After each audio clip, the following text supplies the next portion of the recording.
Weymouth simply is at the heart of many people's memories.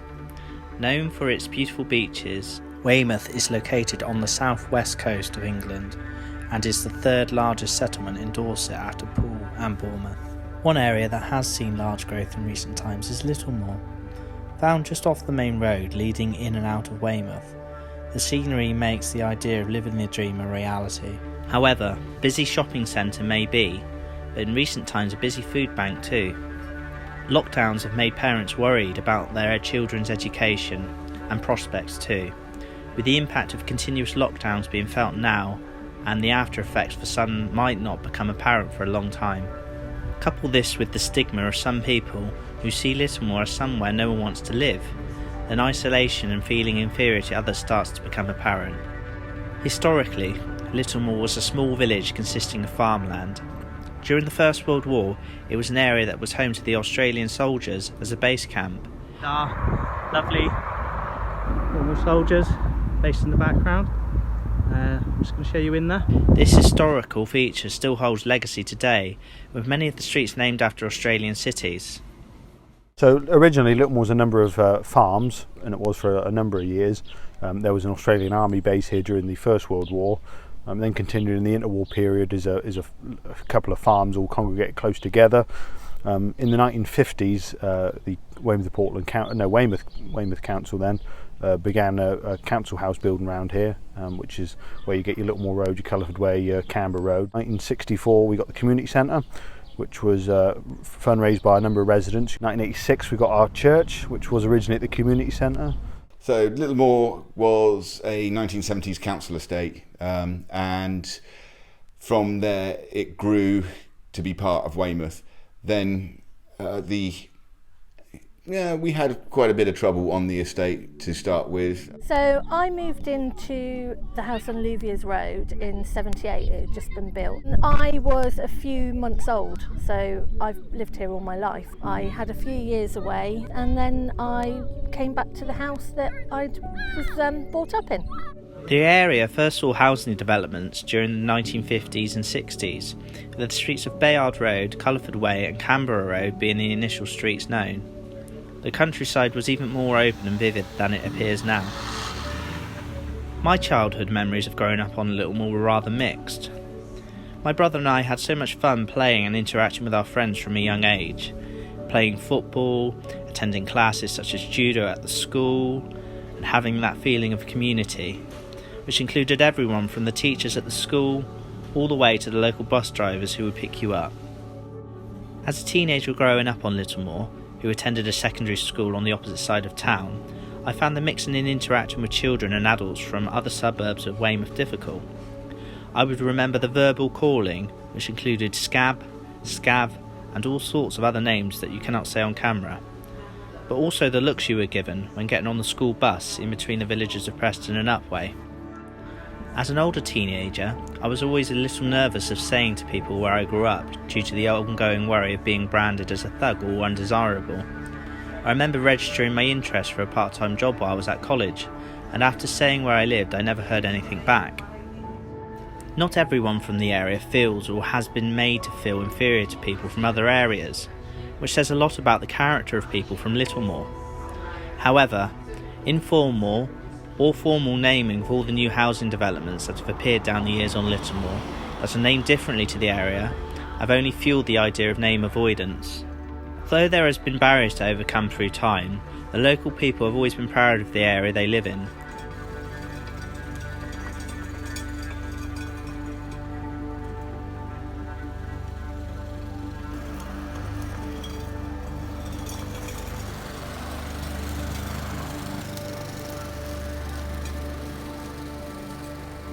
Local help and support have always been at the centre of people's minds to engage with their community. With all the problems of the last 2 years, the development of the younger generation has been identified as a priority by lots of people. The Top Club have been leading the way on this, securing funding to improve and increase their reach to local youngsters, with lots of hard work going on behind the scenes from local volunteers. I think that the things that are going on at the Top Club at the moment, for example, trying to get the youth club reopen again, trying to get the kids off the street, it's still this same old cliche, isn't it? We need to get the kids off the street and to be doing something. I mean, look at it, the fields haven't changed hardly at all from living across the road, and we used to spend all our time in the fields. You know, when I was growing up, we had an amazing youth club. We used to go to youth club every night of the week. There were so many different things to do within our youth club. We didn't seem to be wandering around the estate just as much as the kids seem to be wandering around now. They don't seem to have an awful lot to do, whereas we always had something to do. And I think that because we didn't have the whole social media and games consoles and that sort of thing, we were more free. People in the area have continued to be inspired and show what can be achieved. Local resident Anne Weaving was recently proud to be announced as the upcoming mayor for the town of Weymouth and Portland. Yay! Well done. Well, I've been here now for 15 years. Prior to that, I was 10 years in Preston. But my grandson, who I brought up, I insisted he came to school here. Rather than go to the school with all the other people from Preston. So I wanted him to be more down to earth. Oh, it's vastly improved. There used to be people who loved dumping old bits of furniture, washing machines or God knows what outside their garden, and no, it's changed. Still the same people, and they're the salt of the earth. They'll do anything for you. I love my residents, I really do. I'm looking forward to my club opening again because I love helping. I've always been very active with the youth club. I just love all the children. And I walk through the estate, and they go, "Oh, hello, Nanny Ann," because I'm everybody's nanny. No, I love it. It's like a big family. And of course, I've been made deputy mayor this year, and next year I will be the mayor. Wow! What can I say? Very first one in history to come from Littlemoor, and I'm so, so proud. With increased availability of activities for families and youngsters to engage with, there has already been a shift in how the area is seen. Tim Davis, who oversees the running of one of the largest youth football club setups in Dorset, has seen the potential in the area. This has resulted in them relocating a lot of their activities to the area. What I want to try and do is get more adults on the estate or more adults in this area involved so that they can actually work with the kids and be positive role models for them, rather than me just having to do it all. And once we do that, you can really start removing a lot of the barriers, because the perception from the rest of Weymouth coming over here was, like at the start when I started doing the sessions, well, we don't want to go anywhere near the place. In their heads they think it's a rough area, they don't want the kids going anywhere near the place, and what we're having to try to do is break that completely down. It's getting better. It was really poor at the start. You'd have kids come up here and sit around and watch the sessions but not get involved. But now, especially the younger age groups, you're getting kids now walking up off the estate on the Saturdays, Sundays, Monday sessions, and they're getting involved. It is an exciting time to be involved with the community on Littlemoor, whether you reside in the area or in other parts of Weymouth.